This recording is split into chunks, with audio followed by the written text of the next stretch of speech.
Good morning on this first day and first Sunday of a new year. New days, new years, new opportunities, new challenges, new ways to see and perhaps open our hearts to what God is doing in and around us.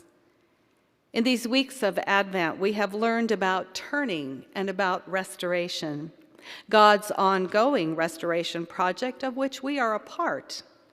Begun with incarnation, God coming to us, living among us, with us. In anticipation of God's rescue and restoration, Mary said yes to becoming the mother of Jesus. She envisioned an end to oppression, saying, "He has brought down the powerful from their thrones and lifted up the lowly." We heard Amos the shepherd speak of his experiences and hope, and as he waited, he shared the building blocks of God's kingdom. All this waiting was anticipation and hope that things would get better. The world was a mess. It still is. While we waited, we carried out our daily tasks, adding the extra things we do to prepare for Christmas, to prepare for a new year, awaiting something new and splendid and good. And now, once again, the celebration is behind us and a new year begun. So what happens now? Our scripture texts this morning from Isaiah and Matthew portray raw emotion in real life. The 6 verses not read, but that led up to the Isaiah text Diane read, are disturbing as they describe vengeance and wrath and anger. Israel's vision of a powerful God of force who would finally set things right in the middle of an abusive world. It was linking their vision of a God of force who would act in violence to their faith. Walter Brueggemann writes, "Here is voiced faith fully situated in the context of a community under threat." He goes on to say, this mode of faith has left a deeply problematic residue of violence for how some still proclaim their faith. It is alarming in our day to hear calls for violence against folks who disagree with a certain ideology or theology, calls for an angry, wrathful God who is on one side to violently wipe out those defined as the other. Sounds much like the world of old. But then verses 7 through 9, one of the texts for today, offer a different voice. Situated in the middle of complaint, they express a remembrance of God's graciousness, which has sustained and rescued them. God's gracious deeds, praiseworthy acts, great favor, mercy, and steadfast love. It says, God became their Savior in all their distress. And then in verse 9, these words that provide comfort and hope, at least for me. It was no messenger or angel, but his presence that saved them. He lifted them up and carried them all the days of old. Through it all, the rebellion and the following, the famine and the feast, God was present. For 3 verses, plopped in the middle of distress, faith remembers steadfast love. These past weeks of Advent, of waiting, the focus has been on a journey to Bethlehem, a blessed birth on a peaceful, quiet night. Shepherds astounded by a choir of angels singing, proclaiming the birth of a king, a hurried response and telling all that they had seen and heard. It is a joyous season indeed. Incarnation, Emmanuel, God with us, seem almost too much for us to embrace. We want the high of it all the time. Gratefully, Luke's telling provides an avenue for that, if we don't consider too much the long ride of a pregnant mother with no place to stay except where animals board. Yet so much joy oozes from the story, and we need that. We need to celebrate and rejoice that God indeed came to live among us, indeed is among us. But the whole living among us thing meets reality in Matthew's telling of the story of Jesus' birth. Oh, it starts out well enough. Magi come to pay homage and bring gifts to the newborn king. But as soon as they had gone, Joseph gets instructions from an angel to go quickly to Egypt and stay there until further notice. Turns out there was someone who did not find joy in Jesus' birth. This baby posed a threat to Herod's power. N.T. Wright says, at the heart of the Christmas story in Matthew's gospel is a baby who poses such a threat to the most powerful man around that he kills a whole village full of other babies in order to try to get rid of him. Herod was angry that the wise men had tricked him and ordered all babies under the age of 2 killed. Matthew recalls words from the prophet Jeremiah detailing wailing and loud lamentation. Rachel weeping for her children, refusing to be consoled because they were no more. And within the years of a generation, the followers of this baby will suffer persecution by the empire because they are a danger to what was considered good order.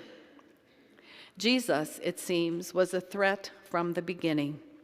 Born in a land at a time of trouble and tension and violence and fear, Jesus was not good news to an oppressive empire. No peaceful Christmas scenes here for the Prince of Peace.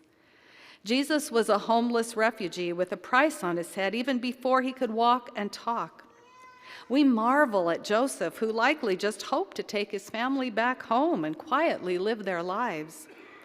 Instead, they are forced to flee just to remain alive. Can we even remotely imagine what that was like? We might get a glimpse if we look on the faces of refugees coming to this country from other countries, fleeing danger for their and their families' lives. And even under unusual circumstances, the arrival of a new baby is a happy event, a hopeful event. Friends and family come to call and see the new addition and to bring clothes and blankets and toys. What must Joseph and Mary's families thought when they didn't return after census taking? And Mary, who upon hearing from the shepherds about a choir of angels proclaiming the birth of her baby, and who pondered in her heart the things she heard, how could she even think about fleeing to another country as a refugee? Mary, who had proclaimed with confidence that God had shown strength and scattered the proud, now was quickly escaping with her baby from the oppression of the powerful and proud. And yet, in the midst of oppression and violence and fear, God sets about freeing God's people and bringing justice to the entire world. Is it any wonder, then, that when the world was in misery, the Messiah wasn't born in a comfortable bed? Is it any wonder that when the world suffers violence and injustice, Jesus doesn't have an easy life? If Jesus is God with us, Emmanuel, he must be where the pain is. Matthew reminds us that is where God shows up.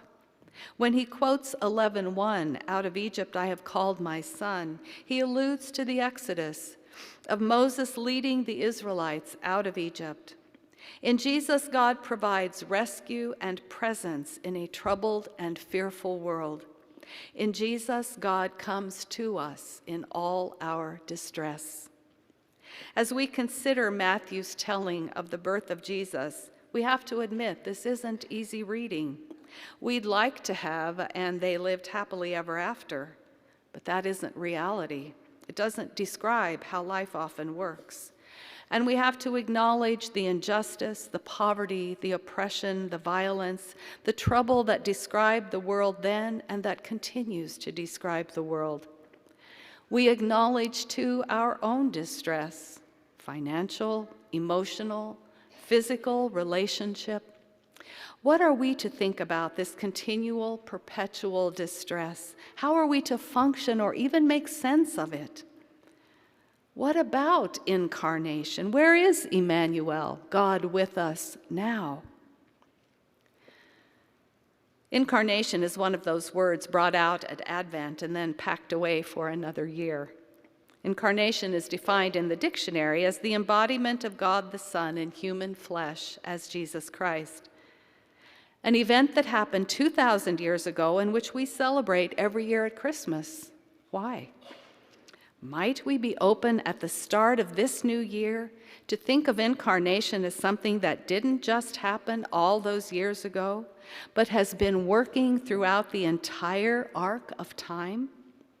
John opens his gospel with these words: "In the beginning was the Word, and the Word was with God, and the Word was God. He was in the beginning with God, and all things came into being through him. And without him, not one thing came into being. What has come into being with him was life, all life." Might we say incarnation from the beginning is God's yes to the world? And that incarnation is still and will continue to be God showing up. God's presence is everlasting. Jesus shows us God, and God is extraordinary in extravagant, lavish, self-giving love. Richard Rohr says, in Jesus Christ, God's own broad, deep, and all-inclusive worldview is made available to us. God's DNA is in us. Greg Boyle, who refers to God as Tender One, shares this quote: "God has pitched his royal tent inside of you." Jesus' words in the Gospel of John affirm this when he says, "Abide in me as I abide in you." Incarnation happens in us too. We already are the children of God. Let me say that again. We already are the children of God. Created in original goodness, we are able to see that of Christ in all humanity and to see that everyone belongs to God. As we know, Jesus was born into a hurting world. Mary was likely all too familiar with oppression and tyranny, yet she proclaimed praise to God who was turning things around. Even so, her troubles did not cease. She had to flee to another country with her newborn baby. She stood nearby 30 years later as he was crucified. How in all the world was she able to do that? How could she continue to believe that God was at work making things right? Did she wonder if that was even true? Did she question her initial response to the angel's words or wonder why she said yes? Do we? When life gets so hard that we can barely stand to open our eyes in the morning, do we wonder where God is? When we are weary and bone-tired, how do we carry on? Do we remember then that we are not alone? That God coming incarnate into a suffering world means God is where the hurting and suffering are. At the same time Christ brought restoration, the world continues to cry out to be restored. We hold both together. We can trust that God is present with us in the stuff of life, walking with us through it, not escaping from it. Just like God walked to Bethlehem with Mary and Joseph and then to Egypt, God also lamented with the mothers and fathers whose babies were slain. Throughout history, God has walked with those suffering injustice and oppression, walked with those whose bodies are racked with disease, walked with those in abusive and dangerous relationships, walked with those struggling with depression, walked with those living in fear, walked with those in poverty, those with addictions, those fleeing danger and oppression from unjust systems, and with those living in fear because of the color of their skin. God walks with those uncertain about not only the future, but today, walks with those with a different gender identity, walks with children and old people and everyone in between. God comes to us. Jesus comes again and again and walks with us, loving us because that is who God is. Mary's yes to God was not a ticket to Easy Street. It was not an escape from this life. It was a response to God's yes to the world, God's yes to restoration and wholeness. Even so, empires still reject and fear Jesus as oppressive, tyrannical, and unjust governments continue. But so do fair and caring democratic ones. Pandemics and floods and tornadoes continue, so do health and fair weather. People are still wounded and still wound, and people are healed and help others heal. Fear still exists, so does hope. The earth suffers greed and pollution and climate change, and places of new birth and life also are. Our yes to God accepts that in the midst of it all, God is with us. Incarnation happens in us, and we become partners with God in restoration. That is what Mary and Joseph did, and the shepherds and the wise men.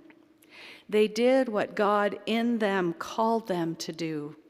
It is what we do in the ordinary day-to-day of our lives. 100 years ago, Christoph Friedrich Blumhardt wrote letters to his missionary son-in-law, offering his thoughts and guidance for his missionary work. The book, Everyone Belongs to God, is based on those letters. Instead of advocating pushing his particular religion on others, the letters challenge us to find something of God in every person. He writes, "We are entrusted with the task of quietly giving the light of Christ's Spirit and God's love to a world of human need." He goes on to say, "Regard every person as a child of God, equal to every other person and to yourself." This is God's yes to us.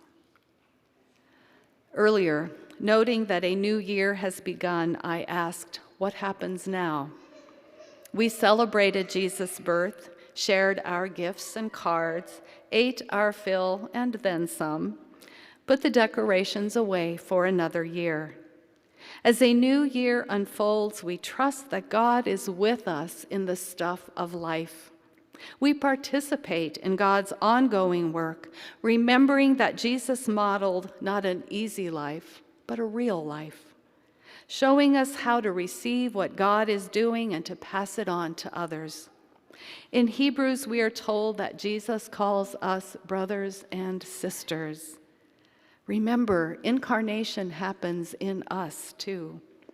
Emmanuel, God with us, in our suffering and in great love, with a love that transforms and that always leads to new life. May it be so.